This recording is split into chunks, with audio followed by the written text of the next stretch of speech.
오늘은요 사도행전 강의 세 번째 시간입니다. 그런데 여러분 지난 1월 한 달 동안에는요 우리가 특별하게 드렸던 금요 가족 기도회가 참 많았습니다.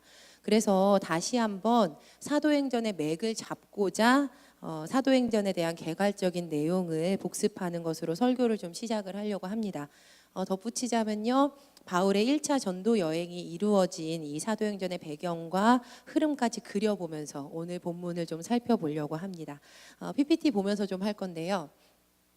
네, 보시면요, 사도행전은요, 사도행, 행이요 단일행, 그리고 전이요 전할 전이에요.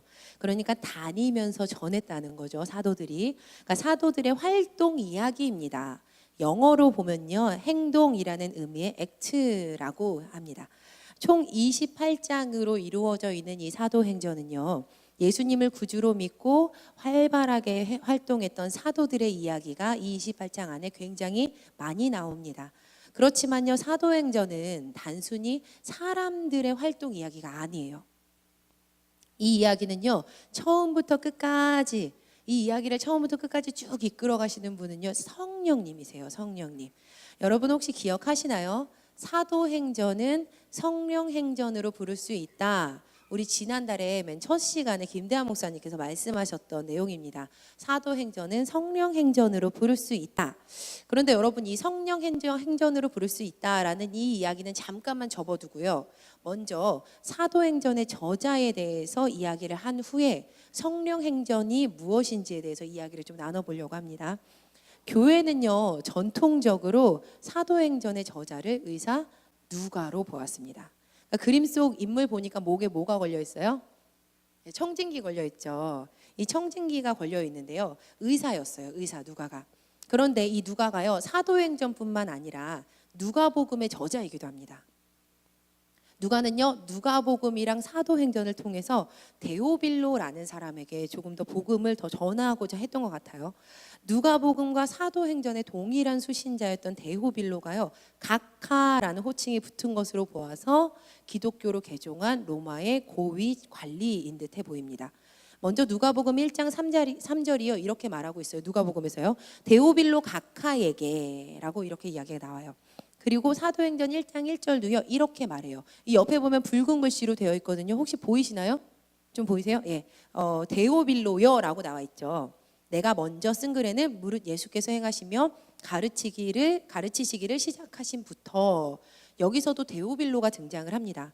자, 여러분, 그렇다면요, 이 빨간 글씨에 있는 사도행전 1장 1절에 내가 먼저 쓴 글이라는 것은 무엇을 나타내는 걸까요? 예, 누가복음이에요. 누가복음. 그러니까 누가복음은 이 사도행전을 쓸 때요, 내가 먼저 쓴 글이요 누가복음이라는 거죠. 그러니까 사도행전 1장 1절은 누가복음에서 사도행전으로 이어지고 있는 하나의 기록으로 우리가 볼 수 있습니다. 우리가 보고 있는 이 그림 속에서도요, 누가복음이랑 사도행전 말씀 두루마리가 어떻게 되어 있어요? 이렇게 꿰매어져 있죠.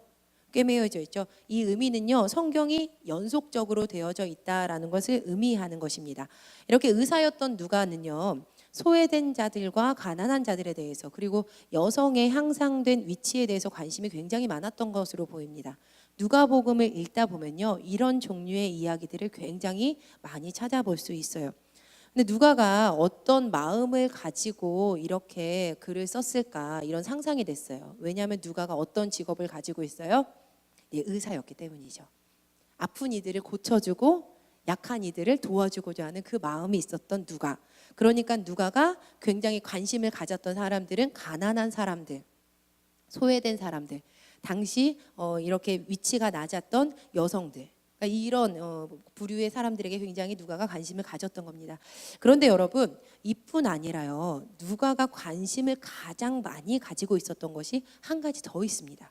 그것이 무엇이냐면요, 바로 성령에 대한 관심이었어요. 성령에 대한 관심. 이제 접어두었던 사도행전은 성령행전으로 부를 수 있다라는 이야기를 좀 해보려고 합니다. 이렇게 성령으로 번역된 헬라어 푸뉴마는요, 많이 들어보셨죠? 푸뉴마. 사도행전에서 제가 찾아보니까요, 68번이 검색이 돼요. 사도행전에서만요. 그런데 이 푸뉴마는요, 공기의 흐름, 후 하는 숨, 영혼, 영을 뜻하는 명사입니다. 그러니까요, 이 말인즉슨 푸뉴마가 성령으로 번역될 때도 있고 그렇지 않을 때도 있다라는 것이죠. 만약에 푸뉴마가요, 하나님의 영, 그분의 영, 주의 영에 사용되면요, 성령으로 해석을 해야 돼요. 그런데 만약에 악한 영, 더러운 영에 사용되면 악령으로 볼 수 있겠죠. 또 문맥상이나 의미상으로 이렇게 뜻을 파악해 본 후에 이 영이 성령의 역사다 또는 악령의 역사다라고 번역해야 될 때도 있습니다. 우리가 보고 있는 이 개역개정판에서도요, 사도행전에서 성령이라는 단어를 제가 좀 찾아봤어요.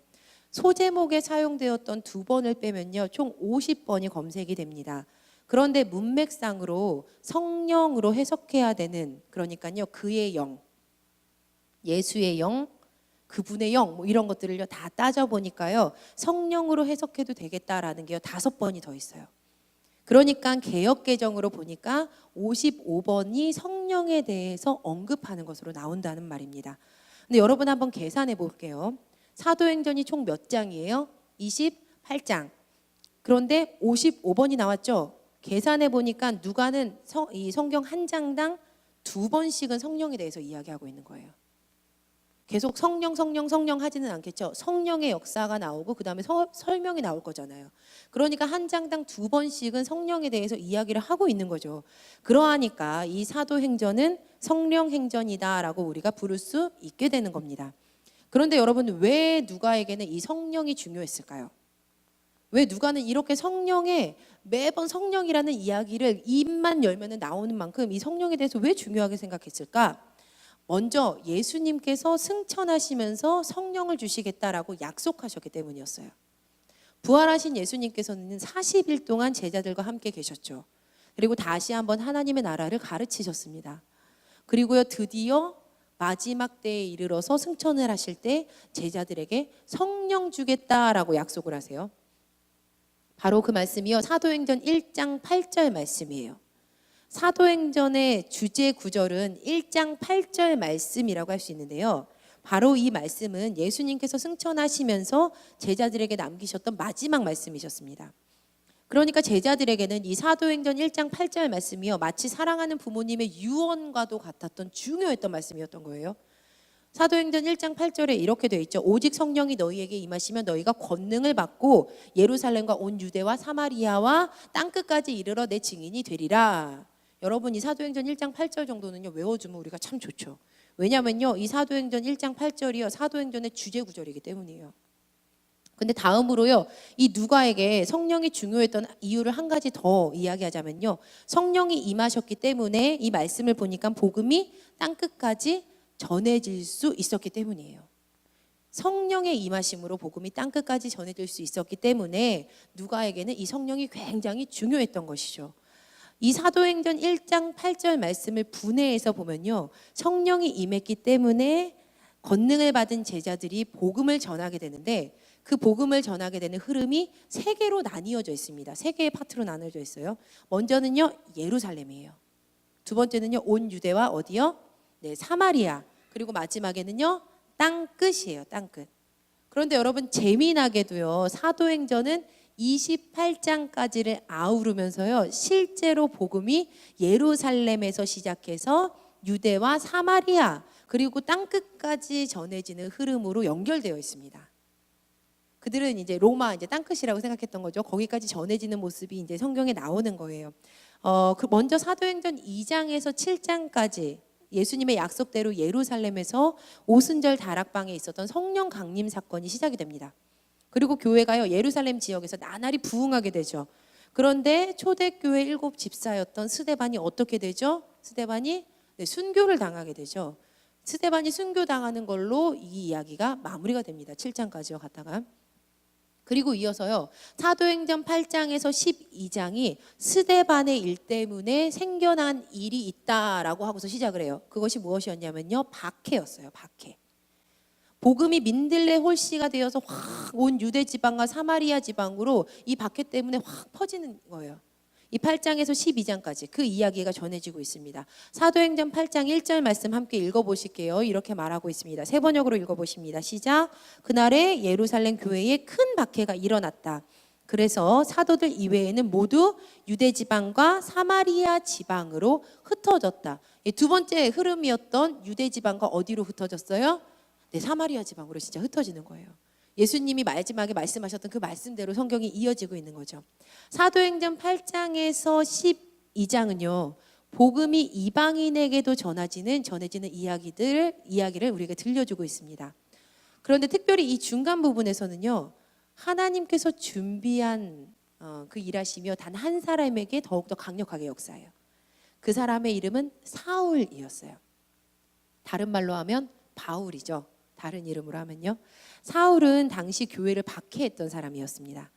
그런데 다메섹으로 가던 중에 예수님을 만나게 되죠. 그리고 끝내 변화돼서 예수님을 전하는 사람으로 인생이 확 바뀌게 됩니다. 과거 우리는 예수님 만나고 사울이 바울이 됐어 라고 이렇게 설교 많이 들었어요. 그렇죠? 사울이 변해서 바울 됐대 이 이야기 많이 들으셨죠? 여러분 그런데요. 사울은 히브리식 이름이고요. 바울은 헬라식 이름이에요. 그리스식 헬라식 이름이에요. 저의 한국 이름은 김하님입니다. 제 영어 이름이 있거든요. 제 영어 이름이요 소피아예요. 제가 한국에서는요 이렇게 얘기하죠. 네 안녕하세요. 저는 김하님입니다. 이렇게 인사해요. 제가 만약에 외국 나가면요, I'm Sophia 이렇게 인사하는 거예요. 저를 소개할 때요. 마찬가지예요. 바울도요 로마의 언어였던 라틴어랑 같이 통용되고 있었던 이 헬라어, 그러니까 그리스어로 지은 이름을 그가 가지고 있었던 거죠. 성경을 읽다 보면 바울이 세계로 전도하러 갈 때 그의 이름이 바울로 불리는 것을 우리가 발견할 수 있습니다. 자 이제는요 제가 바울이라고만 부를 거예요. 어찌되었거나 이 사도행전 속에서 복음이 전파되는 이 중간 부분에서요 예수님의 말씀대로 바울을 포함해서 성령의 큰 권능을 받은 이들이 온 유대 사마리아로 복음의 증인이 되어서 다 개불불이 흩어지고 떠납니다. 그리고 하나님께서는요 다음 스텝을 더 풍성하게 준비하고 계셨어요. 바울이랑 더불어서 준비되고 있었던 곳이 있었어요. 그곳은요 바로 수리아 안디옥 교회였어요. 수리아 안디옥 교회. 이 이야기는 사도행전 11장 19절에서 26절에 등장을 합니다. 그런데 이 구절이요 하나님의 놀라운 일하심이 증언되는 굉장히 놀라운 부분이에요. 바로 안디옥 교회, 이 수리아 안디옥 교회가 태동되는 장면이기 때문이에요. 사도행전 11장 19절에서 26절까지 나오는 말씀이에요. 스데반 일 때문에 일어난 박해 때문에요 이 사람들이 다 흩어지게 됐죠.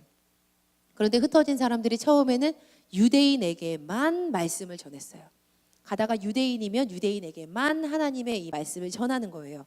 그런데 그러다가 그 중에 몇 사람이 이 안디옥에 이르렀을 때 헬라인에게도 예수 그리스도를 전하게 됩니다. 그런데 그때 하나님의 손이 함께 하셨대요. 성경에 보니까 하나님의 권능의 손이 그들과 함께 했던 거예요. 그러니까 수많은 사람들이 믿고 주님께로 돌아오는 역사가 그곳에서 일어나게 되는 거예요. 할렐루야. 이방인 교회가 여기서 세워지게 됩니다. 제가 행복교구 예배 이렇게 드리면서요 1월 28일 날 이 말씀 묵상하셨던 한 집사님께서 나오셔서 이 부분이 굉장히 마음에 와닿으셨대요. 뭐라고 이야기를 하시냐면 저는 이 부분이 너무 감사했습니다 이러시는 거예요. 저는 왜 감사하다고 그러실까 그랬는데 사실 따져보면 저도 이방인이잖아요 이러시더라고요. 그때 제가 이 장면이 그냥 넘길 장면이 아니구나. 유대와 사마리아 지역이 거쳐지는 것이 하나님의 놀라우신 섭리였구나. 이때 만약에 복음이 여기에 불 붙듯이 붙지 않았다면 나도 복음 못 들었겠구나 이런 생각이 좀 들었습니다. 그러니까 이방인 교회가요 이때 세워지게 된 거예요. 그런데 여러분 이 성경을 읽다 보면요 안디옥이라는 지역이 두 개가 나와요. 안디옥이요. 하나는 수리아 안디옥이고요. 다른 하나는 비시디아 안디옥이에요. 수리아 안디옥, 비시디아 안디옥. 마치 다음과도 같은 것이죠. 우리나라의 광주 같은 케이스인 거예요. 광주, 지역 광주 같은 케이스. 제가 만약에 저 어제 광주 다녀왔어요. 그러면 여러분 저에게 뭐라고 물어보실 거예요? 똑같은 말씀 물어보실 걸요? 어디 광주요? 이러실 거죠. 어디 광주요? 우리 경기도 광주도 있고 전라남도 광주도 있죠. 이것도 마찬가지인 거예요. 당시 고대에는 안디옥으로 불렸던 도시가 로마 제국 이 통치 구역 안에 무려 16개의 소나 있었다고 합니다. 16개가 이 안디옥이라는 도시가 있었던 거예요. 그런데 성경에는 딱 두 군데만 나오는데요. 중요한 곳 두 군데만 나오는데 수리아 안디옥이랑 비시디아 안디옥이에요. 수리아 안디옥은 이 교회가 처음 태동했던, 이방인 교회가 처음 태동했던 사도행전 11장 19절이랑요 갈라디아서 2장 11절 보면 나와요. 그리고 비시디아 안디옥이라는 곳은 바울이 복음을 전했던 곳인데요. 나중에 사도행전 13장 14절이랑요 디모데후서 3장 11절에 등장하는 곳이 이 비시디아 안디옥입니다. 우리가 잠깐 이따가 비시디아 안디옥은 살펴볼 겁니다. 근데 스데반의 박해 이후에 생겨난 이 교회가 수리아 안디옥 교회였어요. 이 소식을 들은 예루살렘 교회가 바나바를 안디옥에 파송합니다. 바나바는 위로의 사람이었죠. 그리고 이방인보다 더 못했던 그 바울을 받아들여줬던 사람이죠. 그러니까 전문가였던 거예요. 이방인의 전문가. 그러니까 이 바나바를 파송을 해요.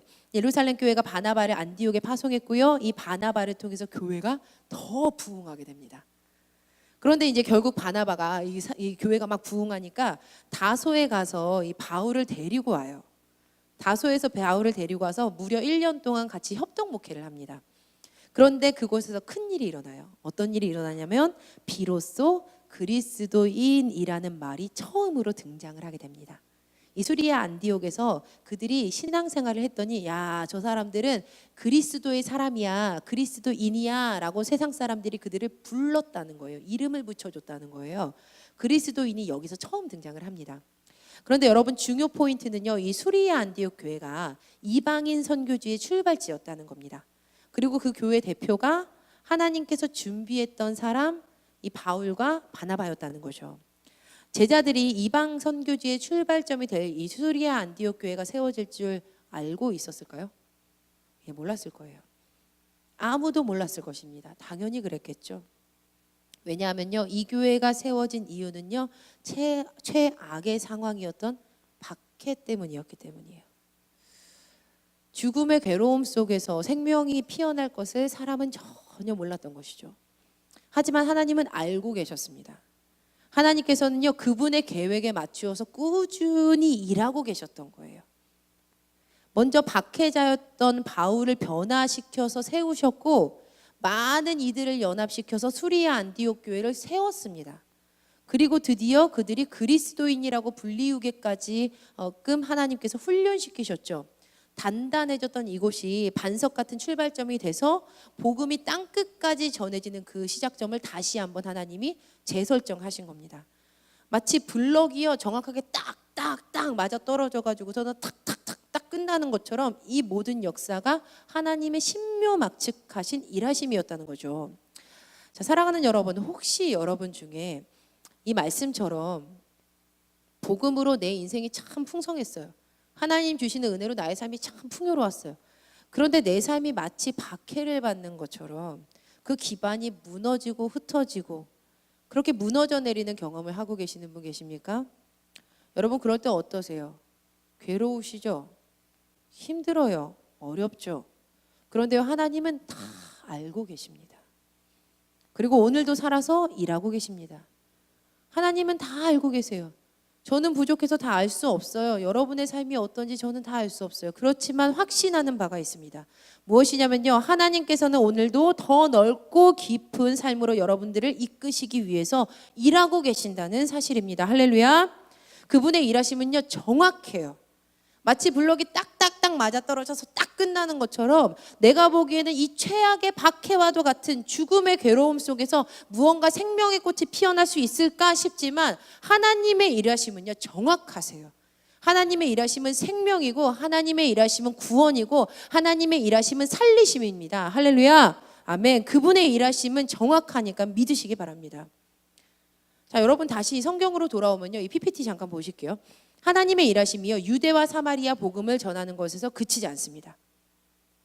이제 복음이요, 이 복음의 전파가 마지막 흐름의 파도를 탁 타고 탁 올라가는 거예요. 바로 바울의 전도 여행이에요. 총 3차에 걸쳤던 이 바울의 전도 여행을 통해서 복음이 땅끝까지 전해지게 됩니다. 이 바울이 이제 복음을 땅끝까지 전하는 전도 여행이 사도행전 13장에서 20장까지다, 혹은 21장 26절까지다라고 이렇게 이야기하는 혹자도 있습니다.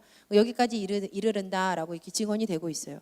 여러분, 1차 전도 여행은요 13장에서 14장까지 나옵니다.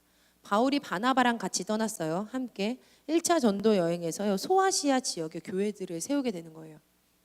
그리고 2차 전도 여행은요. 이어서 15장에서 18장까지 나와요. 바울과 실라 디모데가요. 소아시아 지역을 거쳐서 이 지역을 걸쳐서 동유럽에 이르기까지 교회를 이렇게 설립을 해요. 그리고 마지막 3차 전도 여행은 18장에서 20장 혹은 21장에서 21장 26절까지로 이제 보는 혹자도 있는데요. 2차 전도 여행 직후에 곧바로 떠나게 됩니다. 그가 1차, 2차 때 전도 여행 때 세웠던 교회들을 다시 한번 방문을 하게 되는 거예요. 여러분, 오늘 우리가 본문으로 삼고 읽었던 이 사도행전 14장 24절에서 28절 말씀은요. 1차 전도 여행을 마치고 돌아온 바울과 바나바의 사역 보고 장면입니다. 우리 세 번역으로 다시 한번 읽어보시도록 할게요. 그리고 그 두 사람은 읽어봅니다. 시작. 그리고 그 두 사람은 비시디아 지방을 거쳐서 밤빌리아 지방에 이르렀다. 그들은 버가에서 말씀을 전한 뒤에 아탈리아로 내려가서 거기에서 배를 타고 안디옥으로 향하여 갔다. 이 안디옥은 그들이 선교 활동을 하려고 하나님의 은혜에 몸을 내맡기고 나선 곳이다. 이제 그들은 그 일을 다 이루었다. 그곳에 이르러서 그들은 교회 회중을 불러 모으고서 하나님께서 자기들과 함께 행하신 모든 일과 하나님께서 이방 사람들에게 믿음의 문을 열어주신 것을 보고하였다. 그들은 제자들과 함께 오랫동안 지냈다. 이 말씀은 1차 전도 여행이 끝난 이후에 바울의 사역 보고 장면입니다. 그런데 여러분, 바울이 사역을 이렇게 떠나기 이전에 바울이 예수님을 처음 만났을 때, 처음 다메섹에서 예수님 만나고 눈이 멀었을 때, 그때 바울이 아나니아의 안수를 통해서 눈을 뜨게 되는데, 그때 하나님께서 이미 아나니아에게 바울에 대한 계획을 알려주셨습니다. 우리 사도행전 9장 15절에서 16절 말씀 함께 읽어보실게요. 아나니아에게 알려주신 하나님의 계획이에요. 시작. 주께서 이르시되 가라. 이 사람은 내 이름을 이방인과 인분들과 이스라엘 자손들에게 전하기 위하여 택한 나의 그릇이라. 그가 내 이름을 위하여 얼마나 고난을 받아야 할 것을 내가 그에게 보이리라 하시니, 주님께서는요 바울을 통해서 누구에게요? 이방인에게, 임금들에게, 이스라엘 자손들에게 그분의 이름을 전하겠다라고 이미 하나님이 계획하신 거예요.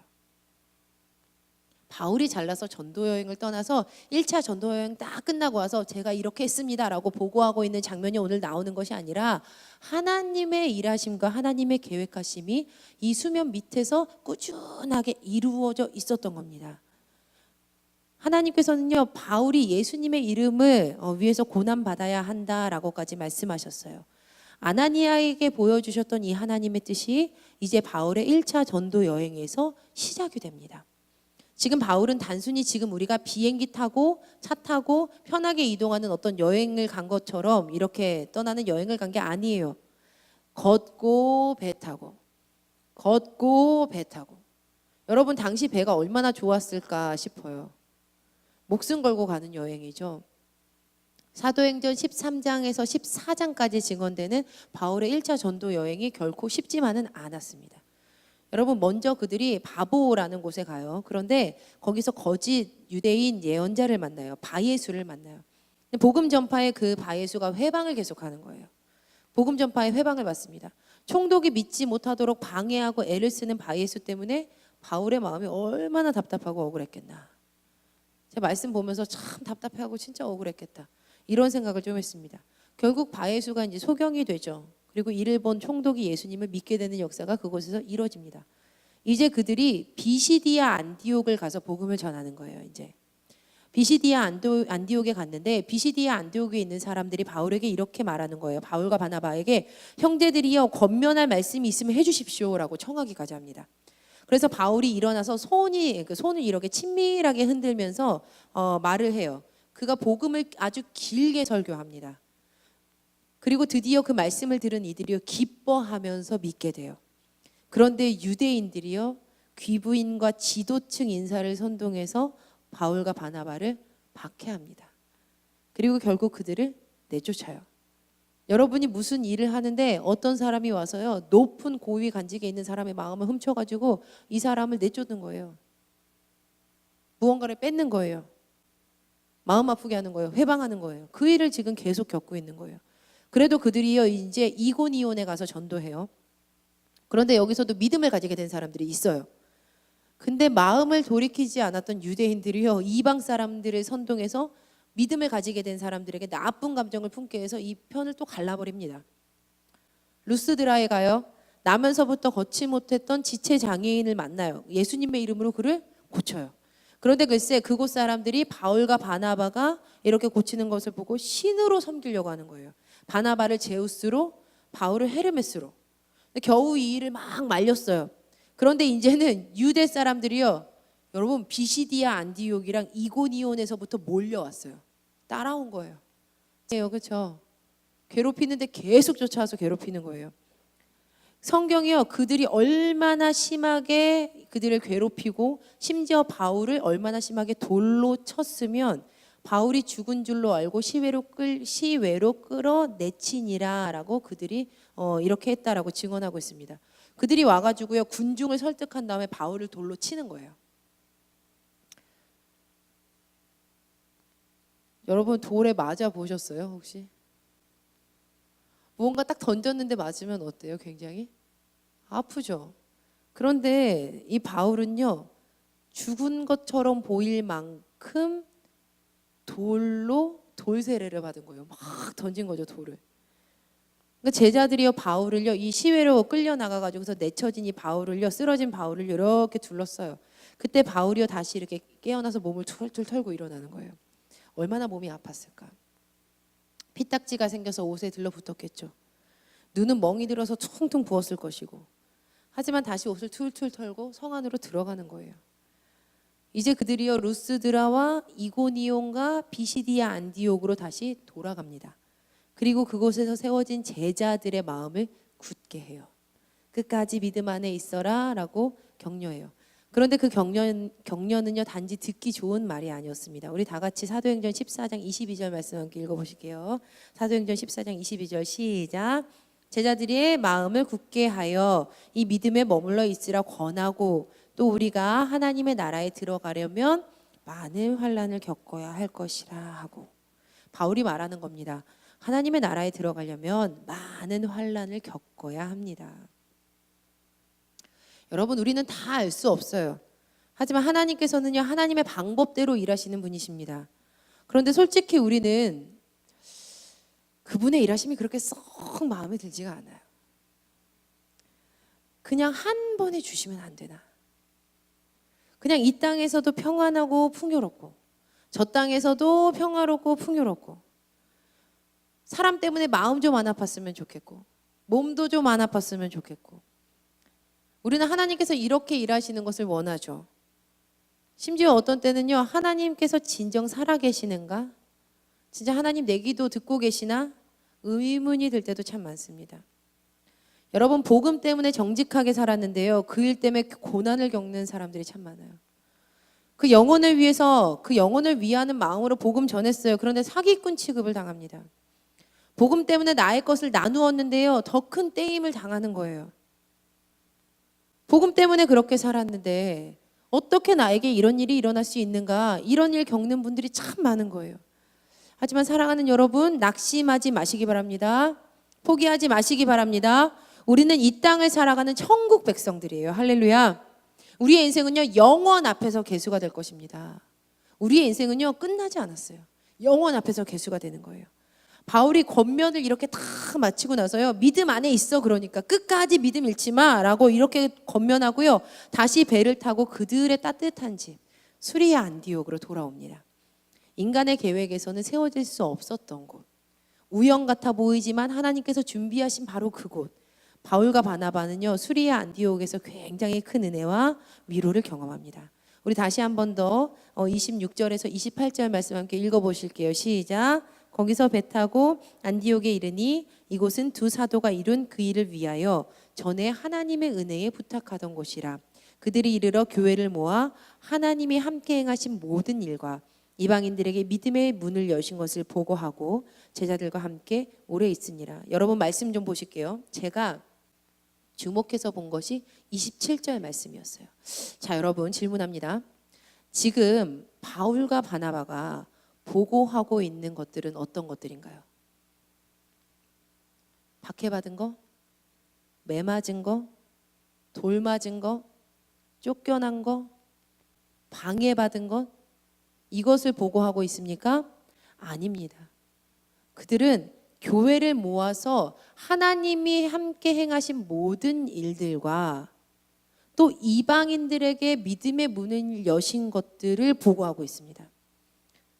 그들의 눈이 하나님의 일하심에 초점을 맞추어 있었던 거죠. 하나님의 일하심만을 본 거예요. 내가 매맞은 거, 내가 어려웠던 거, 내가 고난 속에 있었던 거, 그것을 보고 와서 여러분 만약에 힘들었어요. 근데 나의 마음을 알아주고 정말 따뜻한 집에 갔어요. 부모님과도 같은 분들을 만났어요. 그럼 그 뭐부터 나와요? 아유, 내가 힘들었는데. 아유, 내가 이렇게 아팠는데. 그때 내가 갔는데 제가 나 괴롭혔다. 이런 얘기 하잖아요.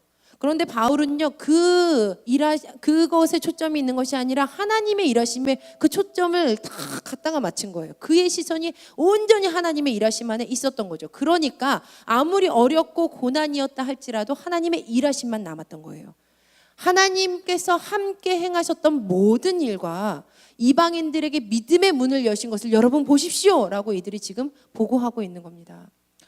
사랑하는 여러분, 하나님께서는요, 사도행전 1장 8절에서 처음 성령 보내주시겠다 약속하시면서 이미 예루살렘과 온 유대와 사마리아와 그리고 땅끝까지 복음의 증인들 세우겠다라는 계획 가지고 계셨어요. 아니요, 말씀 준비하다 보니까요, 아닐지도 모르겠다 이런 생각했어요. 우리는 모르지만 태초 이전부터 가지고 계셨던 하나님의 계획은 아니었을까, 이런 생각 좀 했습니다. 그런데요, 우리는 그분의 계획이 언제 시작되었는지 모르지만 우리가 확신할 수 있는 한 가지가 있어요. 바로 하나님의 일하심은 오늘도 꾸준히 우리의 인생 가운데 일어나고 있다라는 겁니다. 그리고 우리가 아는 것은 그분의 일하심은 모든 것이 합력하여 선을 이루는 선한 일하심이라는 사실입니다. 우리는 이 사실을 믿어야 해요. 우리는 이 사실을 믿어야 합니다. 그분의 일하심은 참으로 치밀하고 한치의 오차 없이 딱 맞아떨어지고 완벽합니다. 하나님의 우둔하심이 사람의 지혜보다 훨씬 낫습니다, 여러분. 이 자리에서 단지 스피커로 세워져 있는 저는 여러분의 삶을 다 알 수가 없어요. 어떤 마음으로 오늘 살다 오셨는지, 어제는 어땠는지, 그제는 어땠는지, 어떤 고난을 당했는지, 어떤 원치 않은 어려움을 겪었는지 저는 몰라요. 하지만 여러분, 하나님은 아십니다. 그 자리 가운데 하나님은 계셨어요. 하나님은 보셨어요. 하나님은 함께 하셨어요. 그리고 하나님께서는 선한 계획을 가지고 오늘도 여러분의 인생 가운데 일하고 계십니다. 할렐루야. 바울을 통해서 복음이 땅끝까지 전해지게 된 것을 우리 기억하기를 간절히 소망합니다. 우리가 같이 읽었던 이 말씀 속에서 우리가 바울의 모습을 보기를 간절히 소망합니다. 그는 알고 있었던 거예요. 나의 인생을 통해서 하나님이 일하고 계시는구나. 내가 매 맞은 것, 내가 어려운 것, 고난당한 것, 그것이 중요한 게 아니지. 하나님의 선하신 일하심이 내 인생 가운데 있지. 하나님의 선하신 일하심을 바라보고 다시 한번 그분의 일하심을 경험하는 저와 여러분 되기를 간절히 소망합니다. 그렇게 되는 저와 여러분 되기를, 우리 교회 되기를 간절히 축원합니다. 우리 같이 찬양하시고 기도로 하나님께 나아가도록 하겠습니다. 하나님, 내게로부터 눈을 들어 주님을 보기를 간절히 소망합니다. 주님의 일을 보기를 간절히 소망합니다. 내 작은 마음 돌이켜 주시옵소서. 하나님, 오늘도 일하여 주시옵소서. 오늘도 믿음 잃어버리지 아니하게 하여 주시옵소서. 이 고난 가운데, 박해와도 같은 이 가운데 일하시는 하나님, 하나님의 크고도 놀라우신 뜻을 바라보기를 간절히 소망합니다. 오늘도 만나 주시옵소서. 우리 같이 찬양하고 주님께 기도로 나아갑시다.